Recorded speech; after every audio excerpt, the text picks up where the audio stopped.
Hey everybody, I can't wait to have you guys listen to this episode with my friends Renee and Nii Darko. We are talking about powerful relationships and how you leverage the right people. Although they are a power couple, I think they have a lot to teach us about other types of relationships, including in business and life. Take a listen. I hope you enjoy.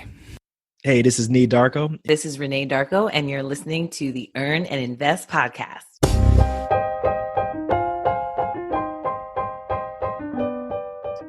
It was never a consideration that my wife wouldn't work. It was never a consideration that she wouldn't pursue her own career. So as I started medical school, I thought I was like just the rest of my peers until I started meeting their spouses.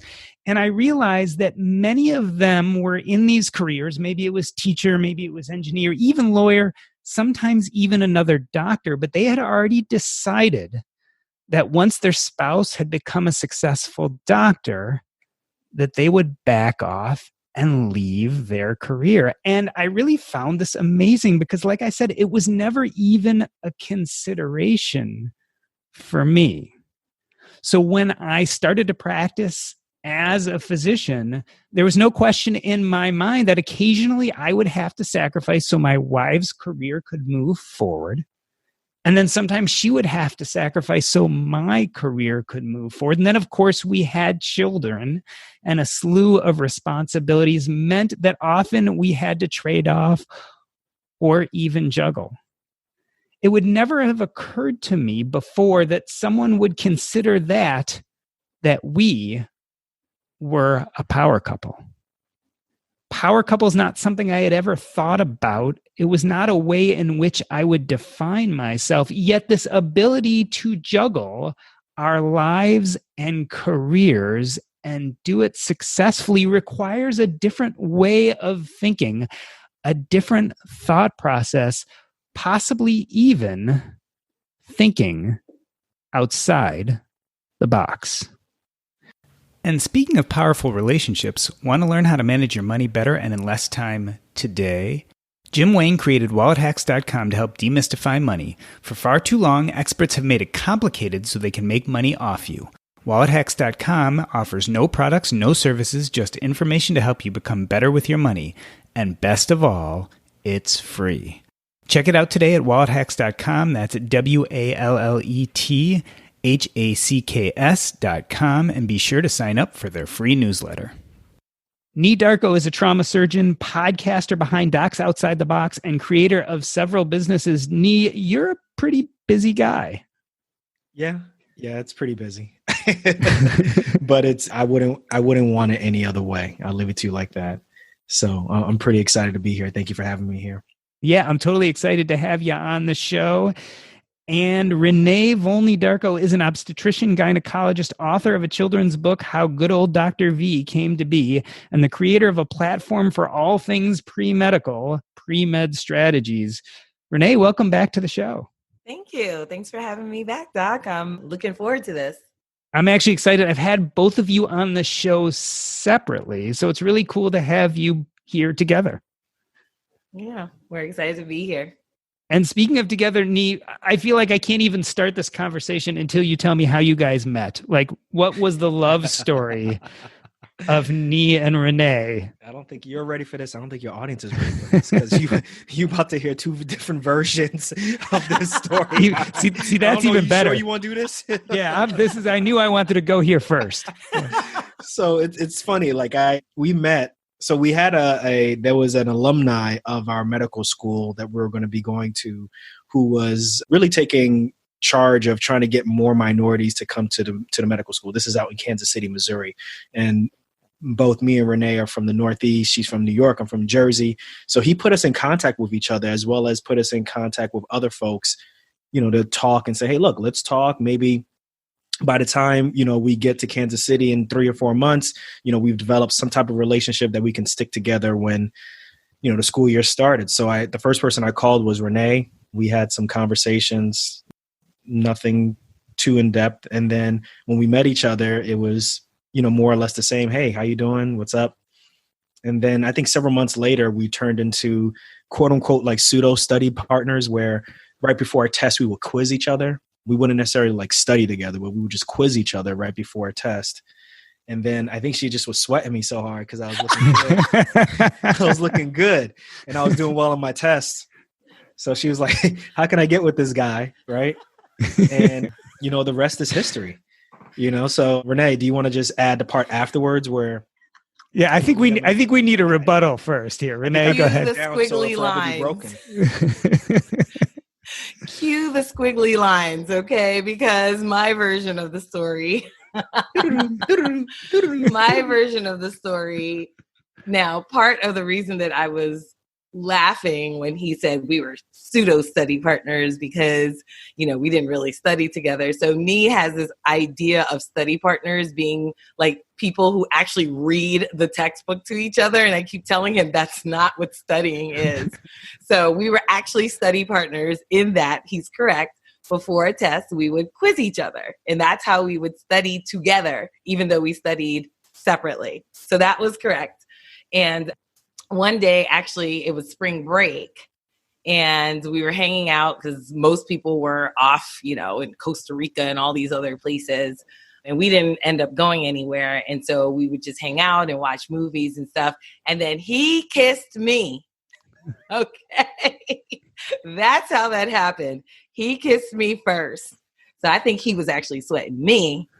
And he was like, how can I get with this fine young tenderoni, So I'm glad we've sorted this all out here on the Earn and Invest podcast. Just, tell your editor, like the last 5 minutes, 10 minutes, just edit that out. We just get rid of it. But yeah, so we developed a relationship, and we also were getting our MBAs at the same time. And I think we kind of started to learn a lot of things about medicine and learned a lot of things about each other, and kind of would just have these conversations where, even though we were dating, we weren't really serious, but we were dating, but we would kind of just dream together about how we would effectively have our own practices or what we would want to do in life. And I think that kind of just set the foundation for kind of just saying, okay, well, I know what your dreams are and your aspirations. Well, here's my dreams and aspirations. And then, here's how we can work together. But then, we're talking several years later, we finally got married because she did her residency in New Jersey and then I did my residency in Atlanta. So that put a significant strain on our relationship, particularly for OB and for general surgery. And then, we finally took the big step in 2013 and we haven't looked back since. So Nii, you mentioned your dreams and you were the son of immigrants. And I know from a young age, you had this idea that whatever you would do would be impactful. Talk a little bit about The Cosby Show. I get this feeling that changed your ideas of what you would do for a living. Oh, yeah, absolutely. So, you got to remember, I grew up in Queens when I was younger. I grew up in Queens, not too far from Shea Stadium, not too far from New York sports. And, the Mets were excellent at that time. The Giants were excellent at that time. The Knicks were starting to slowly become really good. Yet, lo and behold, I just never really kind of attach myself to sports. It was really what was on TV. And I would watch a lot of TV. And this is around the time of Trapper John and emergency reruns were running at this time. But the concept of Heathcliff Huxtable was something that really stood out to me. Just being an amazing father, great husband, living in Brooklyn, living in a brownstone, having his office below him. I don't know what it was about that. That's just something that just really just resonated with me. And I knew man, I want to have a life just like that. I want to take care of people, but I still want to be the family man. I want to be the funny guy and so forth. And that kind of set me on this path in my mind of, oh, okay, medicine is the way to go to get to a different situation or to get a different station in life. That's how you get the brownstone. That's how you get the thought of and that societal impact that, I was looking for. Multiply that by different TV shows and different experiences. And that's where we're here. But that concept of Heathcliff Huxtable was something I have to make sure I clarify that Heathcliff Huxtable concept was very, the concept, yeah. Right. Was very impactful to me. Interestingly enough, as large a figure as Heathcliff Huxtable was in the show, he was matched, if not overtaken, often by his very professional, smart, and successful wife, Claire. Do you think that also played a role a little bit in your modeling of what you were looking for as an adult? No doubt. No doubt. She was my first crush when I was at a certain age, right? Claire Huxtable. Everybody wanted a Claire Huxtable growing up. But if you look at my family life, my mom and my dad, both of them were blue collar workers. They both worked. They never took time off. I believe my mom took some time off early on to raise me and my sisters. But by the time I was really aware of what was going on, my mother was at work. My dad was at work. They never took days off. So being in a household where two parents were working hand in hand was something that was just very normal to me. And as a matter of fact, I remember talking to Renee. I was just like, that's just, you work and I work, and that's how we make it work. And that's just kind of been the normal for me. So yeah, absolutely. Claire Huxtable and that interaction was something that for me, I definitely aspired to have. Renee, it sounds like for Nii, he took a very traditional path to medicine. He figured out early in life that's what he wanted to do, and then he pursued it. You've described your path as a little bit more non-traditional. Did you go straight into medicine after college? I didn't actually, although that was the original plan, right? And that was the plan until the plan changed. And I always knew I wanted to be a doctor. I mean, you can ask pretty much anyone from elementary school, what does Renee want to be? They would tell you she wants to be a doctor, and specifically a pediatrician is what I wanted to be.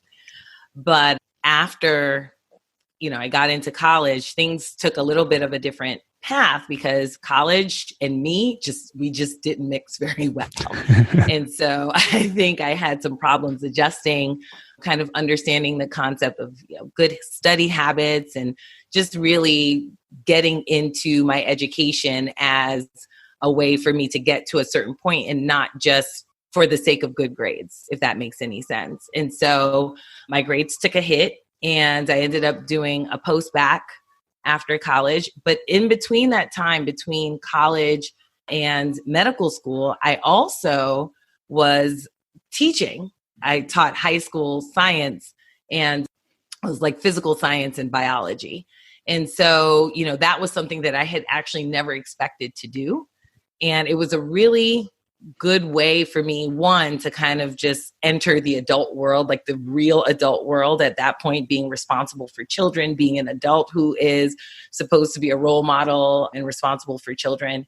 But the other thing was that it actually helped me to kind of solidify that I understood enough about science, if you will, to get into medicine, even though it was high school. But, I felt so much more comfortable. I just had that much more confidence being able to go into medical school and say, you know what, I belong here. My guess is it also showed you that teaching was something that you enjoyed, which eventually would become part of your medical and eventually extracurricular career that you pursued. So it's interesting that you learned that kind of early before you started in medicine. Oh, absolutely. I actually, my very, very, very first job was when I was 10 years old. I was a tutor. Yeah, I was a tutor, and I actually had taken on several tutoring jobs before I think I tutored 4 times between the ages of, well, actually probably 5, because I was a TA as well at one point. But I've had like about 5 tutoring teaching jobs between the age of 10 and 25. And so it's funny enough, I never considered teaching as part of what I would do as a career. And so here I am now, kind of ironically being a physician, which means educator.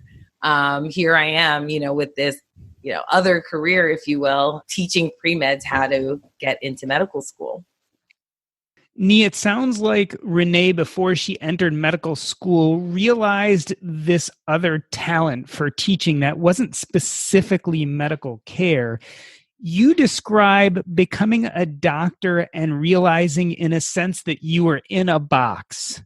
Tell me about some of the role models that you had that made you think that medicine, the practice of itself, was a little bit limiting. That's a good question. Well, that definitely was not what you saw on TV, right? Everybody, Heathcliff Huxtable had his own clinic. Doogie Howser had his own thing going on. All of these doctors in my impression of watching TV, and at this point, you got to remember, I'm still very naive at this point. They were in charge. They were autonomous. That wasn't what I saw when I became a resident, right? So right when I became an intern, I realized the hierarchy, and I knew how restrictive it was.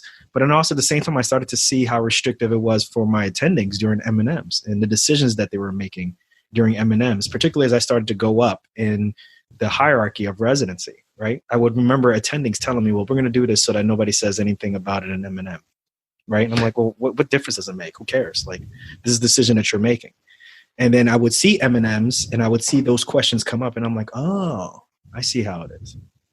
It didn't bother me until, up until fellowship and even past fellowship, that once I became an attending, I started to realize that the thought process of practicing to make sure that someone else is not going to critique on Monday morning quarterback became so, like, I don't know how to explain it. It just was all I thought about to some extent, that it really started to choke the joy out of medicine. Throw on top of that, the decisions that I wanted to make in terms of antibiotics or what type of therapies would be judged by what's on the formulary or what the CEO decided what was important or not, what they were going to have. It was just all of these things that didn't correlate with how I thought about medicine when I was younger. It became really frustrating. What Nii is talking about is M&Ms, our morbidity and mortality rounds, where doctors talk about cases that went in the wrong direction and critique what was done. Nii, you mention structural problems with medicine and how that led to some discomfort for you in your role. Was it just the structure of medicine, or did you find that the practice of medicine itself might be limiting or not allow you to pursue your full creativity? It wasn't until I actually saw what other people were doing that I realized, wow, like I'm really limiting myself. So the first one, Renee's probably going to smile, is when I did my first locums gig. I was at a hospital. I was getting paid through a large locums company. And it just so happened at that same hospital, the trauma service was also being staffed by a locum tenens company that was run by trauma surgeons. They were very brash. They would, try to, brag about how well they take care of patients. But one day they bragged to me about how much more they were making than me. And they completely rocked everything. Actually, that's the genesis of where I am now. They literally were making, if we both did the same time, I would actually hand off my patients to them. The next morning, they would hand off their patients to me. And I found out that for every 24 hours that we would work, they were making almost $1,500 more than me per day. And, on backup, it was some multiple of that. And I remember going to Renee and I was like, I can't believe this is going on. And she's like, yeah, of course it is, because they're running their own company. And that's how they're able to, maintain profits. And I started to do the math slowly and be like, wait, hold on a second. $1,500 per day times all the 24-hour shifts that I'm doing times 10 years, 20 years. Like, this is ridiculous. Like for me, I just knew that because my parents were blue collar, for me to take that next step forward, or a couple of steps forward to be a physician was huge. But I found out that, wow, like, I'm really limiting myself if I don't really take things to the next level. I just basically become a paycheck to paycheck hourly wage person if I don't really jump on this, being a businessman for myself and really controlling how much I get paid. It really was like, wow, like, do I just stay as an employee and not get what I really want to get paid, or do I take things to the next level? And Renee, I don't know if you remember that conversation we had and what we decided to do, after that. Renee, did you foresee some of this? I mean, you did an MBA during medical school. You must have thought that the business side played more of a role than maybe you were willing to admit early on in your career. You would have thought that we would have seen that. But no, I think we were very inside the box at the time, right? We decided to do MBAs. I actually decided to go into the MBA program first.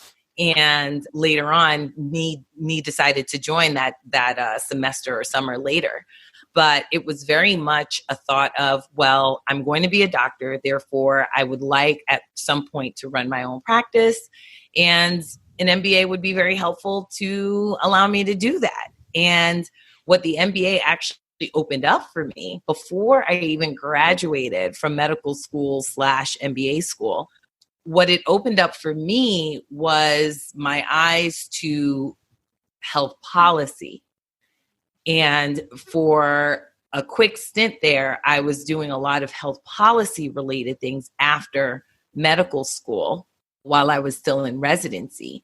And then even did a fellowship under one of the US Surgeon Generals or former U.S. Surgeon General at the time, but at Morehouse School of Medicine, I actually ended up doing a health policy fellowship.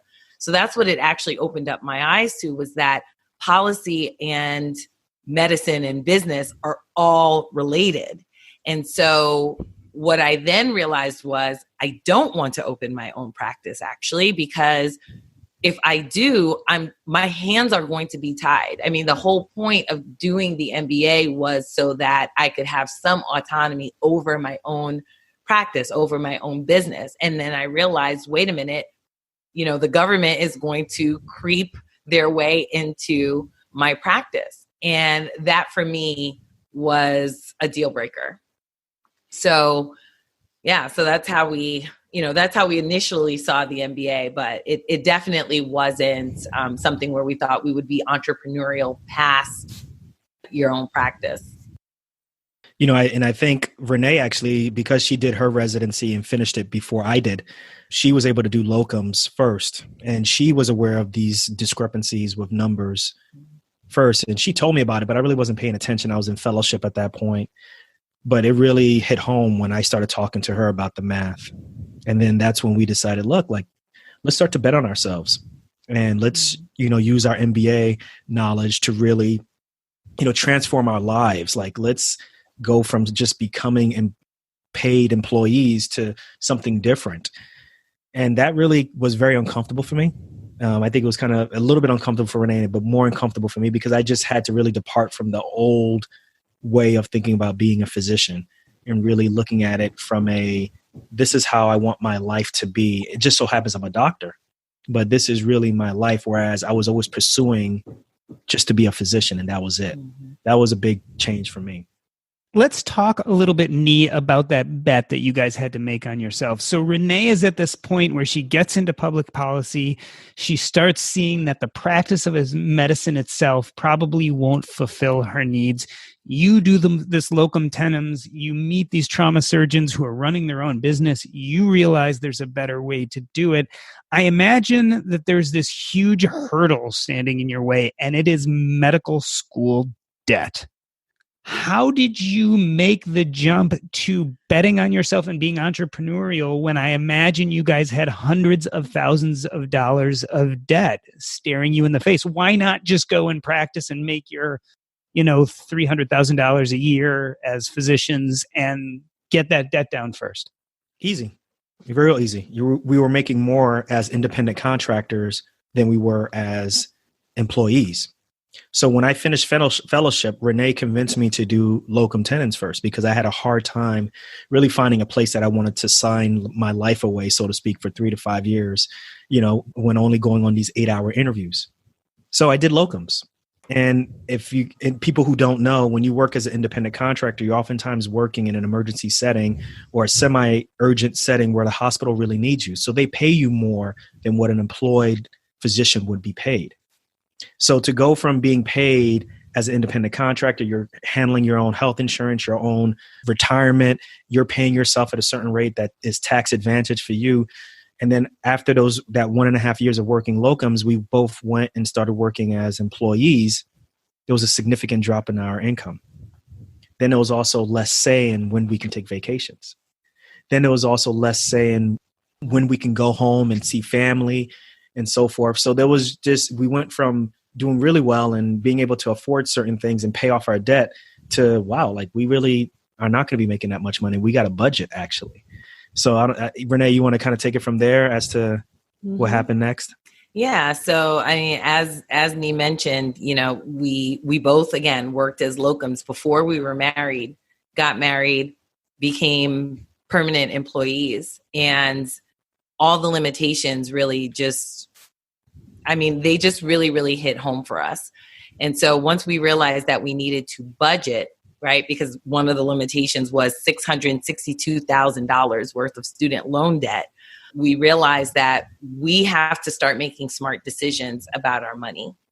And we needed to first track where our money was going. And once we tracked where our money was going, before we ever started budgeting, we tracked where our money was going.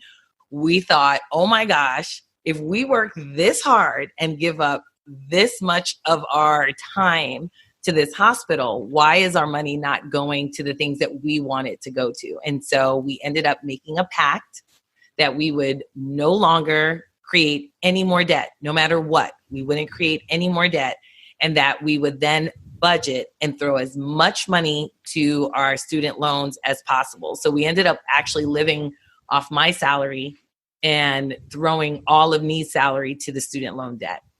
And that became really significant because, a lot of people don't understand that not creating any more debt. That means like not purchasing any car, financing it. That means, we were very open about this. We had issues with fertility. So that meant doing in vitro fertilization, which could be really expensive. That means we had to pay cash for that or find a way to not use credit cards. So not only did I stay employed during those years when we were paying off debt, I would work for 2 weeks straight and then have 2 weeks off. Those 2 weeks off, I would go and do locums. So there were times for several months where for 2 weeks at a time, I was away from her also. So it was really difficult trying to keep and make sure that we're not using credit cards for anything else. Everything had to be done with cash.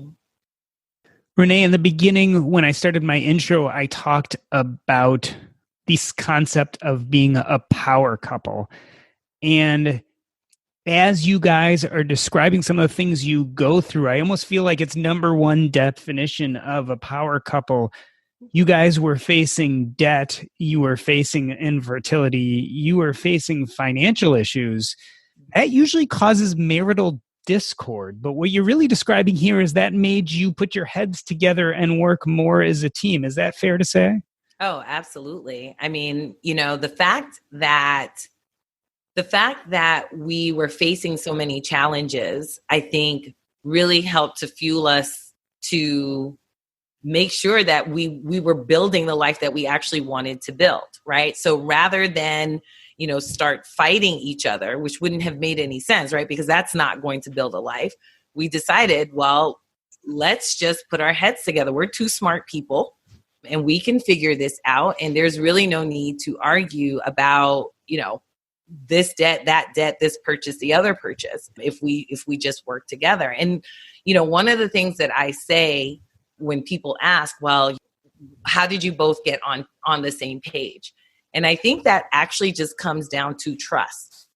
I trust my husband. Like if he says that he wants to achieve whatever goal for us, and that involves having some sort of financial sacrifice, then why wouldn't I trust that that's actually what he wants? And why wouldn't I say, yes, I'm going to be supportive of that, because he's only asking for something good for both of us to do. So I think it just comes down to trust. If you trust that your spouse or your partner wants what is best for you as a couple, then it doesn't become very hard to become on the same page. In the first half of the show, Renee and Nii talked about their prospective career paths. After the break, we discuss how they balance their separate ventures. But first, want to learn how to manage your money better and in less time today? Jim Wayne created WalletHacks.com to help demystify money. For far too long, experts have made it complicated so they can make money off you. WalletHacks.com offers no products, no services, just information to help you become better with your money. And best of all, it's free. Check it out today at WalletHacks.com. That's WalletHacks.com. And be sure to sign up for their free newsletter. Nii, let's talk a little bit about balance. Fast forward years, you both have your own private businesses. You both have your own podcasts. You both have written your own books.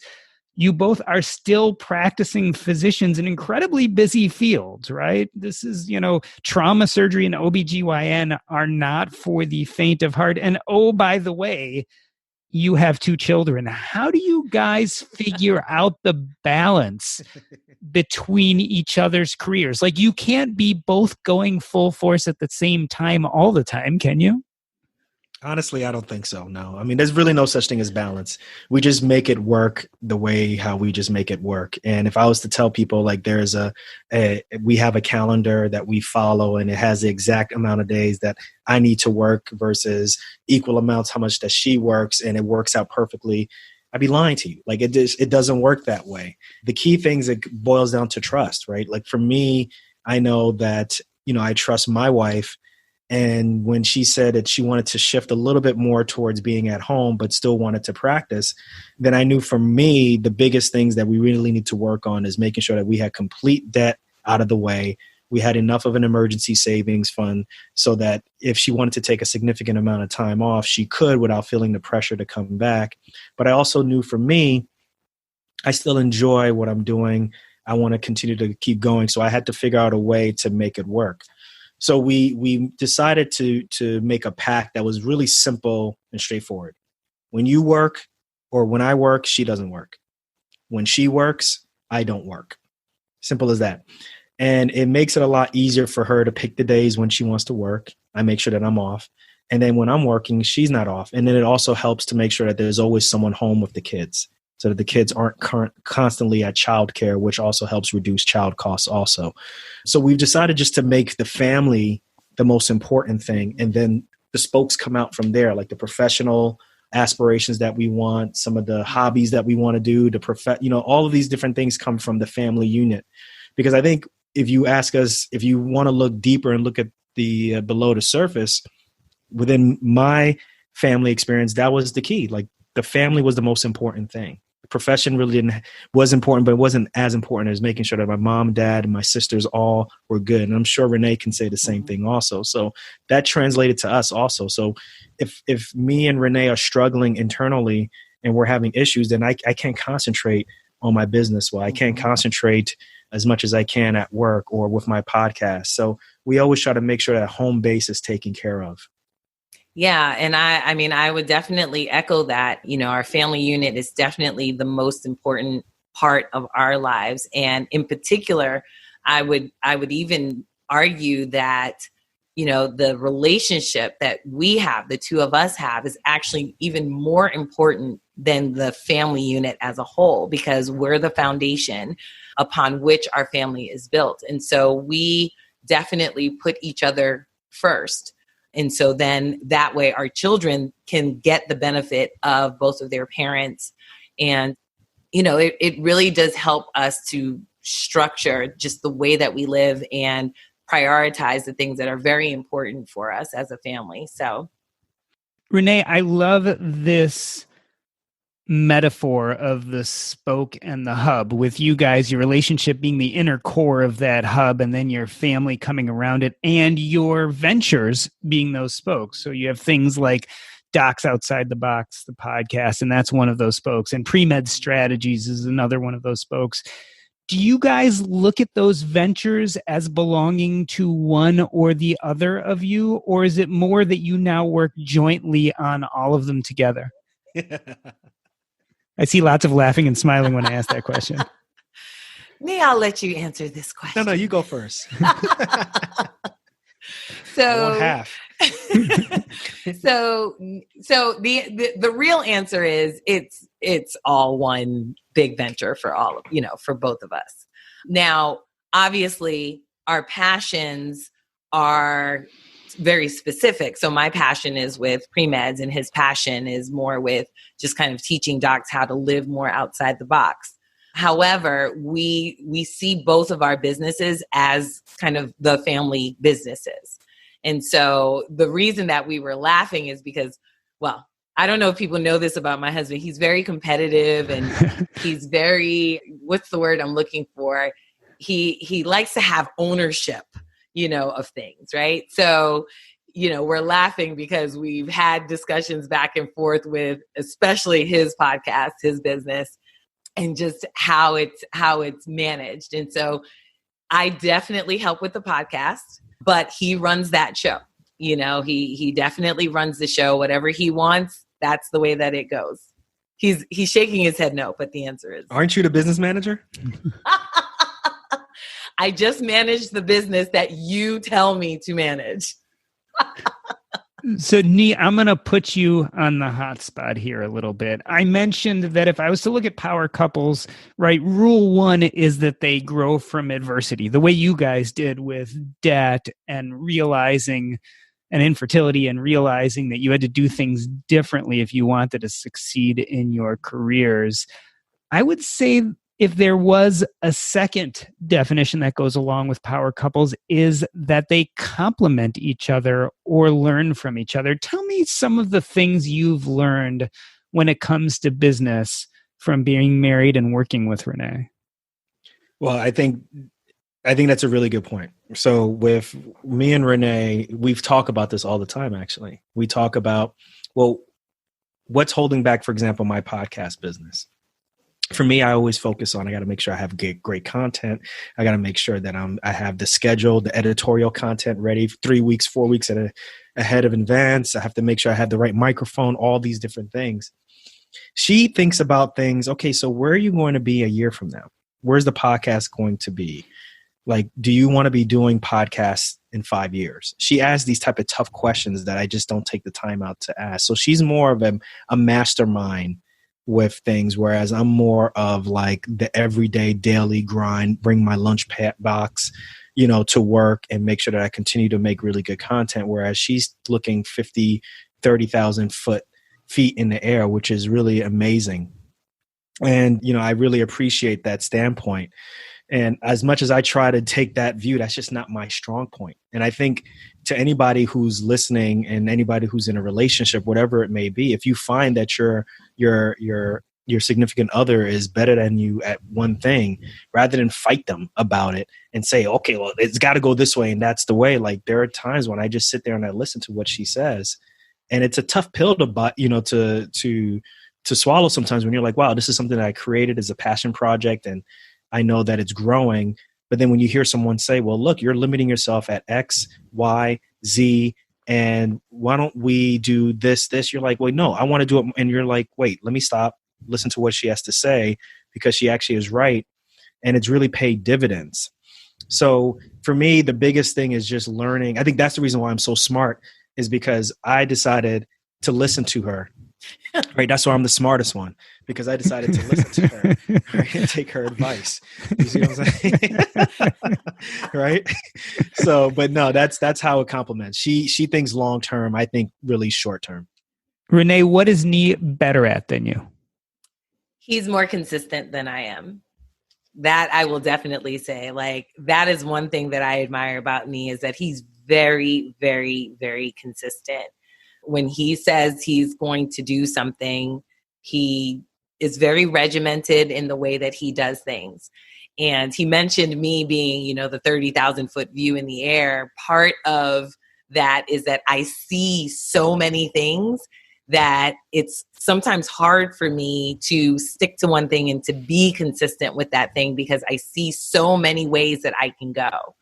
And so I think that's the ultimate compliment that we have with each other, is that he has the grind, the consistent grind, and then I have the vision, if you will. And so I think those two together really has really helped us. I don't know if I'd call us a power couple, but I'll take it. And that actually, if we take that story backwards, even to paying off debt, that's the same way in which we decided to tackle debt. I just thought that we were going to keep debt around for, 20, 30 years until we discovered podcasts and discovered Stacking Benjamins and all these different podcasts, and realizing that people were paying off debt in 5 years. And I was letting Renee know about this. And then all of a sudden I came home from work and she said, look, I figured out a plan that we can pay off our debt in 5 years. And I said, there's absolutely no way that we can do this. We're going to have to work and we're going to have to pay off our debt when we get into our 60s. Until she showed me the Excel spreadsheet and she said, look, if we do X, Y, and Z with our money, we can pay this off. And for me, like I said, it's about, I'm the consistent one. I'll work, but she has the view. And once she got me on board, I said, okay, no doubt, we're going to do this. So we kept at it, and we were able to not only beat 5 years, we did it right under 3 years to pay off $662,000 of debt. So it just, we work really well together. And, it's just all about recognizing the strengths and not really competing against each other, but just really embracing what each person can do. And then together we can accomplish everything, excuse me. Nii, let's talk a little bit about this idea of enough. I have to admit, I'm a little bit obsessed with Hamilton because I just saw it on Disney. I had never seen it live. And there's this point where Aaron Burr is singing about Hamilton, and he says, "Why do you write like you're running out of time?" And then there's this other part where they describe Hamilton as never satisfied. And when I look at both of you, actually, I see how much you've accomplished and are accomplishing. And I wonder, how do you decide what is enough? How do you decide when it's time to do less? It's a good question. I just, when we realized that we got married and we realized that we were broke, that was one of the hardest pills for me to swallow. And we both are physicians. We both bring in 6-figure salaries, and we are negative 6 figures, multiple 6 figures. For me, it was a big issue because, my parents came from a different country. They worked really hard. We talk about that first immigrant tax that you got to pay. And to me, there's supposed to be that big jump in lifestyle, right? And my parents were obviously living paycheck to paycheck. And then now I'm a physician and me and my wife are living paycheck to paycheck. That was a problem. So when we started listening to different podcasts and blogs and finding out that people 10 years younger than us, 5 years younger than us, people in their 20s were like kind of enjoying this life that we just had no clue about, it really opened my world to, wow, like we really shut ourselves off from like this amazing thing that we could be doing. Imagine if we did X, imagine if we did Y, imagine if we embraced Z. Once I started to really understand that, I started to realize just kind of what Gary Vee says, like, I don't want to be in my 80s in a nursing home or some type of personal care home having regret. And once, I embraced that, I was like, all right, I've got to really maximize all that I can do. Because once I detached my personality, my happiness from being a physician, it really became, okay, how can I really have a societal impact? Because this is ultimately what I really always wanted, was I just wanted to have an impact. And it just so happened that I found out that, I could be a doctor. And then that became my one focus. But once I detached from that and said, I want to be a great father, I want to be a great husband, I want to have a great podcast and let other doctors know that, hey, it's okay to say that, hey, you love what you do, but you also want to do something outside the hospital. That's when it really became like, enough is not enough. Renee, Nii just did a really funny thing. He said, we have to maximize. Then he corrected himself and said, I have to maximize. I'm just wondering, I always get this feeling that you're a little bit more zen about these things, that maybe you don't feel that constant push that Nii does. Yeah, I'm definitely. So the difference between me and Nii is that I'm much more of a risk taker, I think, than Nii is. I think he would agree with that. I'm definitely more chillax about things. I definitely believe that hard work obviously is necessary, but that things will happen the way they're supposed to happen if you put in the work. But yeah, I mean, he did correct himself. I did realize that as well. But there is a we in there. And, the we, again, is just us kind of realizing that even though he's the grind, that I'm not necessarily in the way of his grind, right? So I could be the wife that says, oh, you're at work all the time. Why are you always at work? And that would definitely impact whether or not he would be able to grind as hard as he does, right? Same thing with me. If he said, well, why do you want to be home with the kids most of the time? And, you should just go to work every day like me, then that would definitely affect the way that I do things. And so I think there is a we in that we support each other in the way that we individually function. And I think that's kind of where, maybe that's where the correction was, but but as far as your question as to when will enough be enough, it will never be enough. I think that's kind of it for me. I am a person who likes options. I love options. I love to be able to see what the world is now and what the world will be and how I will be able to function in that world, how I will be more successful in the world 10 years from now than I am right now. So it will never be enough. I think the word enough obviously means that, there's a certain satisfying component to whatever it is that you're doing. And that is where it needs to stop. And for me, it's just, no, let's see how far we can push this thing. So Nii, I think there are probably a lot of aspiring power couples out there. And certainly it sounds like life can get pretty insane. What is your advice? What are some of the tricks? And I'll take away the biggest one from you, unfortunately, and say that yes, thinking outside the box is a big trick. You obviously have to look at things differently, but are there other tricks to make it reasonable to pursue your careers and lives as aggressively as you guys do? I think the biggest thing right outside of you stole my thunder, obviously was just making sure that whoever you're with, even if you're by yourself, the key thing is to remember that you always constantly have to push yourself by thinking bigger. If you're by yourself, that means finding virtual mentors, listening to podcasts, watching YouTube videos, reading books, looking and always surrounding yourself with positive information or positive people who are constantly pushing the envelope, right? So that you always feel like you need to do the same thing. If you're in a relationship, dreaming together with your spouse, with your partner, and just thinking about, okay, where we are right now should not be static. Like, we have to always continue to get better, and realizing that, like, my dreams should not necessarily supersede your dreams, because that's where you start to get resentment.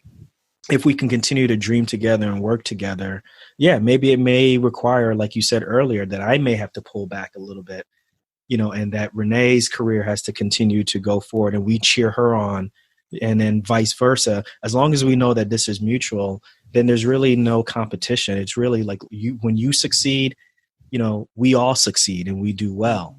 So I think that for us, it's just always been like, wow, like since we first met each other, I think we just really fit well together. We wanted the best for each other, and it's always just kind of continued. And then, like you said, it just kind of gets welded together by the adversity that we have. And you're like, wow, like if we can make it through this, think about what else we can do. So we're not perfect at it, right? Like and that's the thing. People think, oh, wow, like, you take your kids to school and then you go to work and then you go to locums and then you do this podcast. It's perfectly in this schedule. No, not. There's arguments between us. There's times where things get overscheduled. Like, how did you schedule this? I have to cancel it, but ultimately it's never personal. It's just, okay, well, we'll just make it work and go from there. Renee, other advice to aspiring power couples, other tricks? I think, again, it just goes back to trust each other. Trust that you both want what is the best for each other and for you together. And that definitely can be challenging at times, because what you both think is best isn't always congruent, right? And so if you figured out that you are two smart people and you were smart enough to pick each other, then that means that you both have to sit down and figure out the plan together. And so you have to be able to trust that there's no ulterior motive beyond, I want what is best for us as a unit. And so that's where I would say, power couples actually succeed. So here's a good example. Like, we've decided to go into real estate as an investment property, as an investment vehicle. So we're looking for that right now. But I know for me, like doing all the numbers, doing the research, that's not really my passion right now. Renee is extremely passionate about that right now. So for me, I know, okay, look, she wants to take that on. She knows how to look at all the listings. She knows how to run all the numbers. We've taken courses and so forth. That's just not where I'm at. Right now, I'm at the point where I'm like, well, if I work, maybe I can continue to provide the down payments that we need to get the homes that Renee looks up, does the research on, and then we decide together we're going to move forward on that. So we're both kind of just relying on our own strengths and just saying, okay, together as a team, we combine and form Voltron, and make this work. But it's really important to recognize and feed each other's strengths and just let each other be that person. She's very analytics, numbers based. And we just had a conversation earlier today about an offer we're putting in. She's talking. I'm just like, okay, all right, let's get to the point. You got this. I trust you that you did the numbers right. So should we move? Yes or no? And then she says yes. And I trust her and we move, so. Renee, what does life look like in 10 years for the Darkos? In 10 years. So Nee's smiling right now because he has this way of antagonizing me by telling me how old the kids will be in 10 years. So that way I can know that they're not going to be babies anymore. But 10 years from now, I would say we are maybe living in a different country, maybe, at least part-time. We are practicing medicine much, much more on our own terms, probably in a way that is more mission-based than, not even so much locums, just literally medical missions. And that our respective businesses are sustaining us. And we're teaching our children how to have ownership, how to be owners and not just consumers. And we're actively teaching them how to make money work for them. And, I think that's what that looks like for us. Nii, any big bucket list items you're looking to check off in the next 10 years? Yeah. Can I put the Tesla on there? You certainly can. No, she won't let me. But no, we definitely, for me, I want to go back to do a family trip in Australia, New Zealand, and Bali. We did that for our honeymoon. We did it for a month. And we would love to take our kids and do it again before we get too old. So that's the big thing for us. Or at least for me, that's the big thing I want to take off. Mm-hmm. Well, I'm really excited that you guys came onto the show today. You are a perfect example of what happens when two people form a united vision and tackle life together, what I would call a true power couple. Renee, for the audience, if they want to know more about you or your businesses, where can they find you on the internet? They can find me at Dr. Renee Darko. That's DrRenee Darko. That's all over the internet, all over social media. And then you can do drreneedarko.com if you want to visit my website. And Nii, if people want to learn more or contact you, what's the best way to reach you? Sure. So on social media, my handles are Dr. Nii. That's Nii Darko, Darko. And then if you want to know about the podcast, if you want to know about what programs I'm doing, just go to drneedarko.com. This has been the Earn and Invest podcast. On behalf of myself, Doc G, I'd like to thank Nii and Renee Darko. That's a wrap.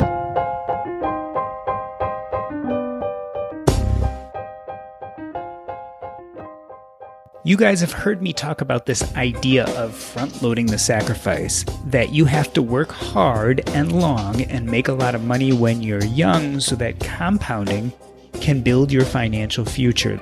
This is the idea of getting to financial independence as soon as possible. But starting a year ago, I started to hear about the SLO-FI or slow financial independence movement.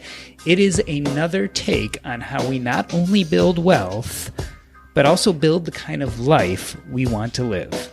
Take a listen. So I am so excited to be back with Jessica from the Fioneers, and we are going to talk about slow financial independence. She has a Facebook group called the SLO-FI Community, as well as has been writing about this for a long time. Jessica, welcome to the show. I want to jump into this idea of YOLO, you only live once, because I thought that financial independence and YOLO were fairly incompatible, but maybe not so much. Yeah, thanks for having me back on the show. Really excited to be here.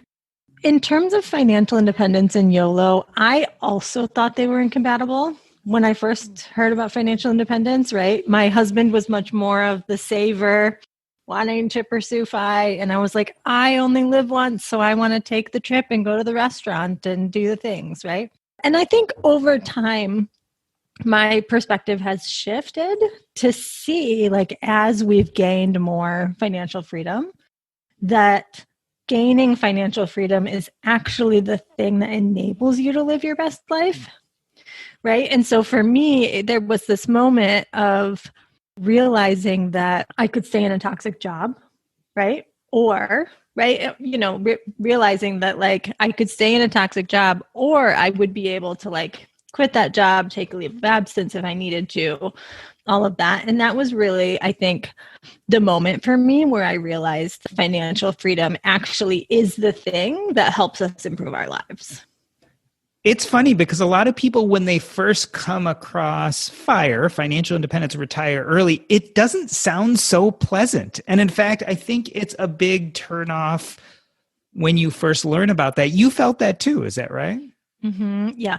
Well, so here's the thing. I think that the big stories that are picked up in the media are always really extreme cases. So it's like the people who are like $15,000 a year, or people who refuse to drive their car and bike everywhere, or, people who are like going to stay in a toxic job that they don't enjoy for 5 years just so they can live off $20,000 a year after that, right? Like those are the kinds of stories that we hear in the media because they're sensational stories, right? And so I thought that like that's what FI was, or FIRE was. And so when I first heard about it, I was already in a toxic job. I couldn't imagine staying in that job for another month, let alone another 10 years, right, to reach that point. And so I felt like it wasn't for me.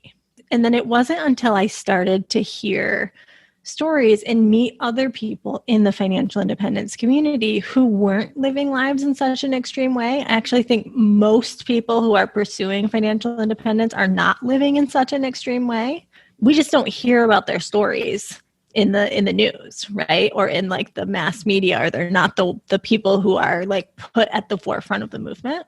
And so when I started hearing and seeing those more realistic stories of people who are focusing on improving their lives all along the way by doing things like taking mini retirements or working part-time, or, taking a semi-retired approach where they work for a portion of the year and travel for the rest, right?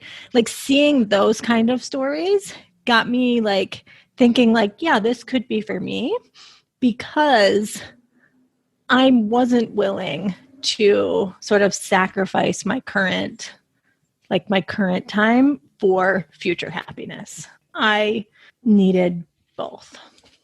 So again, going back to YOLO, you only live once.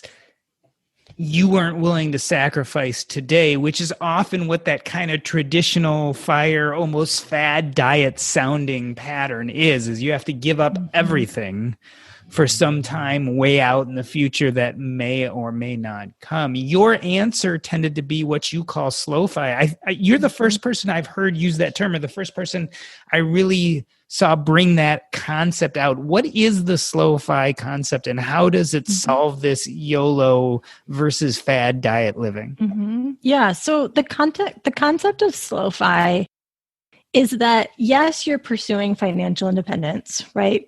But at the same time, you're intentionally using the financial freedom that you gain along the way to design your life now, right? And to improve it now, right? And so slow FI isn't specifically a number or a specific approach to FI, right? It's much more of a mindset, this belief that like the journey should be as remarkable as the destination, right? And so that could mean different things for different people. So like slow FI means you're finding your own unique path that's going to make you happy and energized and fulfilled. So that could be finding a better job, something you enjoy more, right? That could be working part-time or seasonally. It could be taking a sabbatical or mini retirement. It could be becoming an entrepreneur or a freelancer to have a much more flexible work life. Or, it could be negotiating a remote or really flexible work arrangement at work so that you can travel nomadically, right? There's so many like different options. There isn't one blueprint to slow-fi, right? It's that people are figuring out what is the unique thing that is going to add value to my life, and then figuring out how to pursue that along the way, not just after they reach FI. And as you developed your ideas about slow-fi and wrote about them on your blog, The Fioneers, are you finding that people find that more palatable than what was out there before? I've definitely heard from a number of people that this is like the kind of financial independence that they can resonate with. And I would say that like there are certain people that like their path and the thing that they want, like they uniquely want, is to retire early, and that's okay, right? Like that's not a bad thing to do if that is the path, that is the thing that is your path, and it will uniquely make you happy, right? What I don't want people to do is sort of blindly follow that traditional FIRE narrative, right? And say like, oh, well, that's better than the other traditional narrative, which is work 40 years, save, and hopefully you can retire someday, right? It's saying that's not enough to just flip it. It's saying, let's figure out how to write your own life script of what's going to be uniquely fulfilling for you. So in a sense, you're almost taking the goal away from a number and really transitioning it more into your current lifestyle. Mm-hmm. And that seems to be the difference compared to what people were doing before, which is they were creating this number, $1 million or $2 million, and that became the end-all, be-all goal. For you, that's less important than creating those kind of everyday goals of living the way you want to. Yeah, and I would say that's the priority. And at the same time, we are focused on making sure that we will be, set and secure financially in the future, right? But I think that those things go hand in hand, because I would not have been able to take 6 months off of work to recover from a health problem. I would not have been able to decide to work part-time, right? I would not have been able to, like at this point, I'm considering maybe within the next year, I quit my full-time work and do full-time, not full-time hours, but full-time entrepreneurship.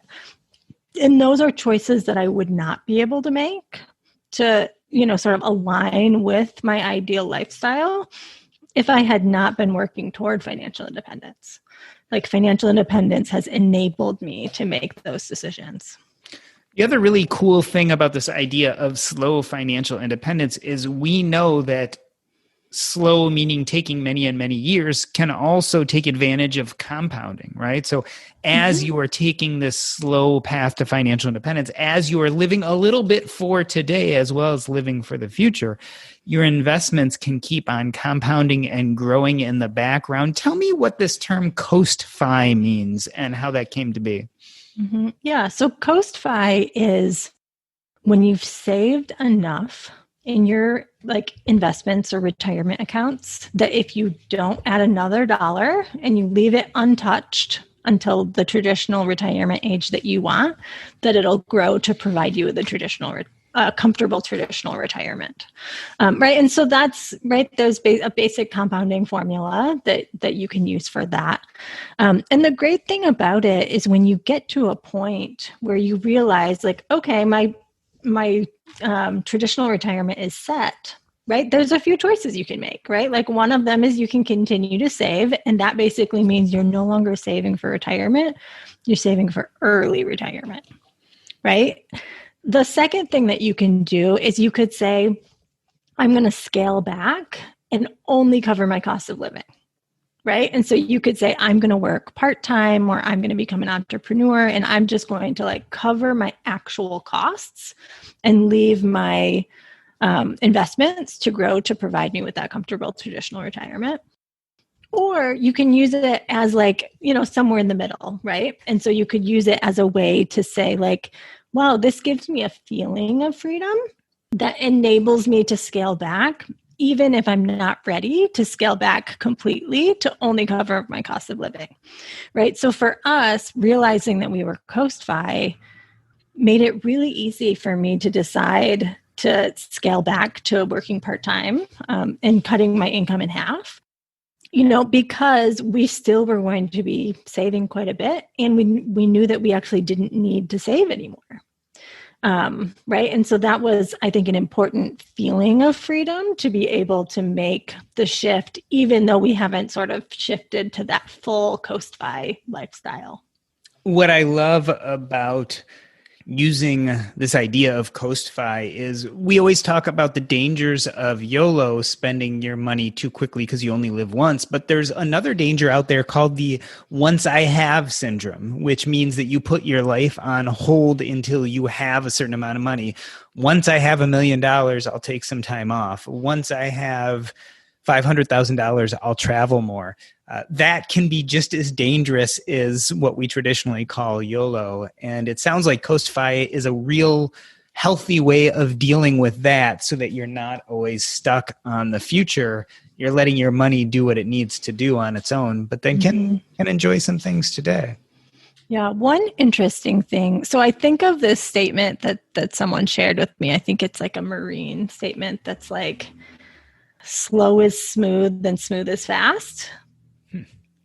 And, someone brought that up recently. So we were just sort of redoing our financial independence plan. So we created one, 2 years ago, and we just started our journey. It was before I decided to work part-time, right? All of those things. And our baseline number 2 years ago was that we would be able to reach financial independence in 11 years. Right. And then we were like, okay, we'll speed that up by increasing our income, decreasing our spending, whatever. And we actually just looked at those numbers again. I cut my income by 50%, soon after, about 2 months after we created that plan. We realized that our financial independence timeline now, 2 years later, is actually down to 7 years, which is crazy, yeah. Right? But part of it was because I was no longer miserable. I was no longer completely burned out. And we weren't doing the same level of emotional spending that we were doing. Right. And so we were able to save over $1,000 a month on things like convenience, travel, all of those, eating out, takeout, that kind of thing without hardly even noticing it. So that was part of it was we were able to cut our expenses significantly without hardly realizing it, just because our lives were better. And then another part of it obviously was the market. And then another part of it was the fact that working part-time has given me time to work on so many passion projects that, I didn't plan originally to generate any income, but now they are, right? And so there's this really neat thing of saying my passion projects are I'm only going to do things that I would do after I reached financial independence. That's my bar of here's the kinds of things I'm going to do in my free time for my passion projects. And so then if I can generate income doing those things, I can transition to my ideal FI life way before reaching FI. So that's what my goal is now at this point. And that's how, slow FI and coast FI are manifesting in my life. And you mentioned before the market had gone up, so your net worth had gone up, so it had cut your timeline. But we are also in the midst of a pandemic and a recession. The market can go up and down. How do you think what's currently going on in our economy is going to affect the slow FI movement, or will it at all affect it? Good question. I think that it's actually likely to make more people interested in slow FI. I think the reason being is that when there is financial instability, in the economy, I think it makes people less confident of things like retiring early and never earning another dollar, right? So I think of it, and I actually, toward the beginning of the pandemic, I reached out to people, a few folks who were sort of living in a slow FI way to see how they felt the pursuit of slow-fi was sort of impacting their journey.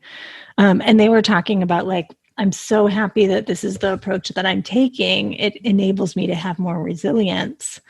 And I think part of the reason why is that it's much easier to generate income when you already have income, right? Like you can more easily scale it up or scale it down rather than being like, I haven't worked in 5 years and everything tanked and now I need to find a job. That it's like if you're working, like it's easier to scale up income if needed than to, completely find something new. And then I also think about the market as well in terms of Coast 5, right? Is that like because I'm not planning to retire early, right? And I'm not planning to access the money that's in the market for a long time, because I'm expecting that I will be able to generate income through passion projects that within the next couple of years will cover my full costs of living. I'm not going to need to pull anything from the market. So I'm going to be able to just let it continue to grow and let it bounce back before I would need to pull anything out. It kind of empirically makes sense when you're talking about a slow-fi lifestyle. The likelihood is over long periods of time, abnormalities tend to smooth, right? There's this reversion to the mean. So if you are quickly trying to get to financial independence, having a big dip in the market could really throw off your 5-year plan. But when your plan is a 20-year plan, most likely all of those upswings and downswings are going to even themselves out. So it actually seems like a much smoother ride if you're looking into your future than someone who's trying to just get there as quick as possible. Yeah, exactly. And one thing to add on the FI plan, so that the like reaching FI in 7 years, so cutting off those 2 years, in addition to like the 2 years we've lived, is not actually the plan that we're going to take, right? Like that's if we kept everything the same as it is now. But because we're pursuing slow fi and understand coast fi and like all of these mindset shifts, we're able to start thinking about saying like, what would we want to do? And could we make those shifts sooner? Right. And we actually mapped out a scenario of like me quitting my job within the next year, right? And getting to a place where if we needed to, we could only save like, 20% of our income or something like that. And even if we did that, we would still reach FI by the time we were like 46 years old, which it's like, so why wouldn't we slow down? Like that seemed like, why wouldn't we try to build our ideal lifestyle within the next 2 years instead of waiting 7?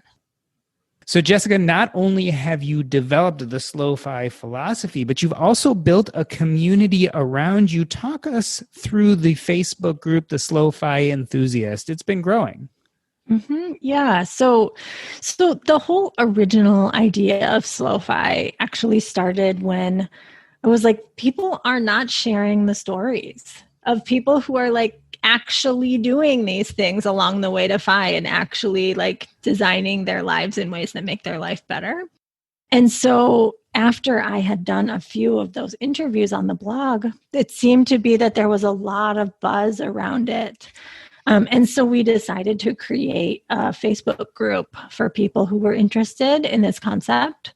And it's been growing pretty significantly. I think we're at maybe like 1.8 thousand members in this group right now.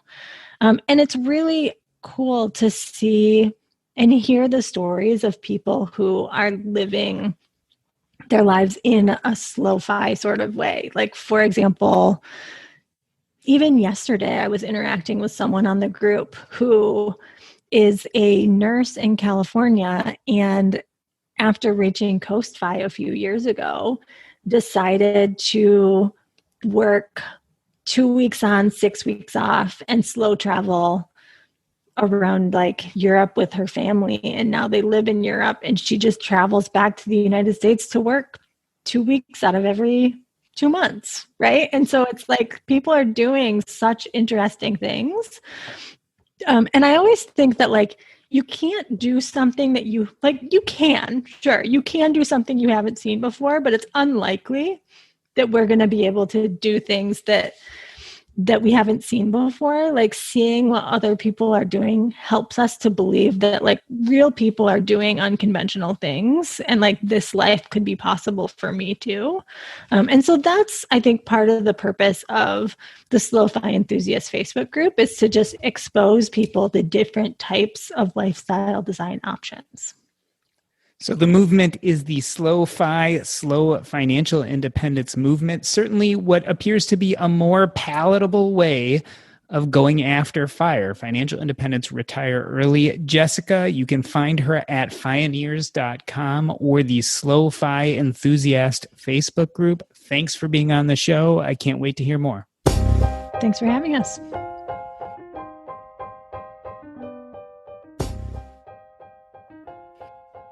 That was so much fun.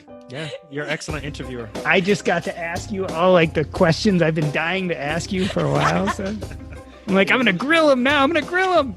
Yeah, you're good at interviewing. That was really good. Yeah, I have to tell you, I love interviewing people. To me, that's the thing I think I want to do with the rest of my life. Nice. You should have your own talk show. Well, you kind of do already. You guys are great together. I love the interaction. Very smooth and easy to have you both on together. Like, oh, thank you.